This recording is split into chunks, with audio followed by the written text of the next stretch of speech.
Jesus as a leader in business. This is adapted from the book Jesus CEO. Hi, my name is Crystal Pinnock. Now, you may think, what we talking about Jesus for? Jesus, you mean that magical man in the sky? Jesus, didn't he die over 2,000 years ago? I came to this presentation to learn about business. And you mentioned Jesus? Yeah, I know the name. I say it every time I'm in a crisis. Jesus Christ. Please don't waste our time. Jesus, in our present day society, when people think of Jesus, isn't he an ancient prophet? How could the teachings of Jesus be useful in our present day and age?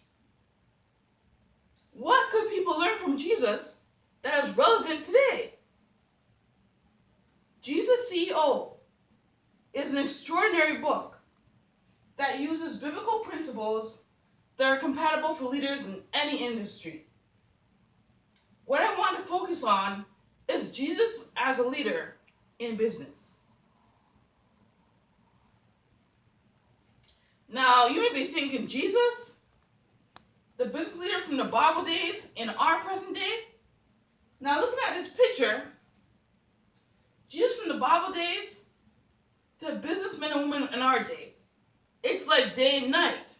It's like black and white. Now, didn't Jesus walk around in a robe? Didn't he have a staff? Wasn't he a shepherd? You know, in our present day, businessmen dress up in suits and a tie. Businesswomen dress up in business attire. You know, we have cell phones and laptops. We drive and we fly around. What could Jesus possibly have to do with our day, especially as a leader in business?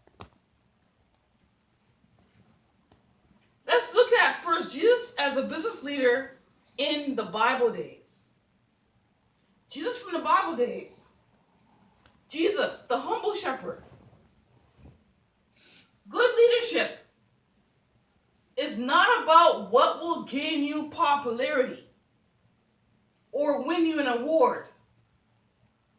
It's choosing the best route, no matter how difficult the road ahead may seem. Now, if you look at social media that we have today, Twitter, Facebook, YouTube, it was just like Jesus didn't have social media in his day, but he had the same concept of social media. What I mean by that is Jesus had followers, he had friends, and he had enemies. You can go on any YouTube channel and type in a name for a channel or type in a video, and you can see how much likes someone has, how much dislikes someone has, and you can see both the comments that are for the video and people that are against them, all on that same YouTube page.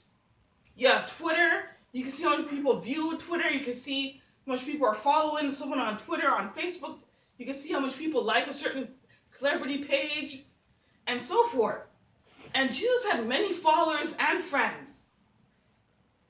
And Jesus knew how to speak to everyone. He knew what to say to his followers, he knew what to say to his friends, and he knew what to say to his enemies. Knowing who you are and what your purpose is means you have a goal. Now, Jesus didn't say, I may be the Son of God. I think I'm the Son of God. Jesus said, I am the Son of God. Use your own I ams today. Don't think, I think I want to be the leader of the company. I may be the leader of the company. Say, I am the leader of the company. Own up to your I ams. Clement Stone, the billionaire Clement Stone, he died at 100 years old. He didn't say, I may live to 100.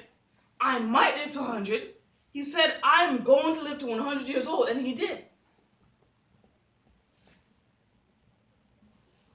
Jesus as a business leader in today's society. Has technology changed leadership? Jesus may not have had a cell phone or a laptop. However, Jesus knew how to make and sustain a relationship. Jesus knew the importance of communication. We have so many communication mediums in our present-day society. Yet, amongst all the communication mediums, we also have communication barriers. You know, Jesus spoke to his boss daily. Jesus spoke to God daily in prayer, in communion with God. He spent time and spoke to his boss daily. Now, how many of us can even speak to our boss at work? We have to leave a message with the secretary. The secretary relates the message to the boss, and it's like broken telephone. Or we send an email to the boss, to the guy upstairs in company, and you don't get a reply till a week later, or we leave a voicemail, and the message we left wasn't what we intended it to be. There are so many communication barriers, yet we have so many communication mediums. And Jesus was on top of the ball. He knew how to communicate to everyone and anyone that came in his path. Jesus in business as a team leader. Jesus had a plan, and he put a team together. In our present-day society, we have virtual teams, where we have someone on the other side of the world who, because of different time zones, we're working at different hours. And how do we connect in a virtual team? That's another communication barrier. Or we have teams in the workplace. We have teams in the workplace, and, you know, everyone is supposed to have their duty to complete a task. And once the task is completed, then the teamwork is finished. As a leader, it's seeing things differently, doing things different from what people are used to. How many leaders or managers train people to be their replacements? Jesus trained his disciples to be his replacements. A lot of times, even if we look at church, people in church, or in a temple, or a mosque, or different places, how many times do people train people to be replacements? People will hold on to a position in the church or in your temple for their life. When they die, how does someone replace them? Who do they train to replace them? Or are they afraid that by training this person, they may be replaced too early, or they may lose their job? How many times have you gone to a job and you're overqualified? Because the person in that position is afraid that you might come into the company and take their position. Jesus trained his replacements. How many leaders or managers serve their team nothing but the best wine? I stated the above, not that it's about wine, but it's about giving your best to get the best from your team in return. How many leaders or managers do we see give their best, give their all, give 100% to the task at hand? If you want 100% given to you, you have to give 100%. If you want 100% back, you have to give. It's a give and get. And in our society, it's a give and get. In the workplace, it's a give and get anywhere. How many managers are given that 100% in the workplace to get back that same 100% from their coworkers? You can use Jesus' principles to lead in business today. In this global economy, we are in dire need of relationships. Relationships are the deciding factor in making or breaking as a leader. How much time should leaders spend with their staff? And does that time have to be only work related? Now, watch this. Watch this. The Omega leader takes the time to be with his or her staff on picnics, carefully planned retreats, long walks by the river, at hospitals, funerals, and weddings, birthdays, and the insignificant days in between. Now, traditional workplace is just about the co-workers and everything that happens at work.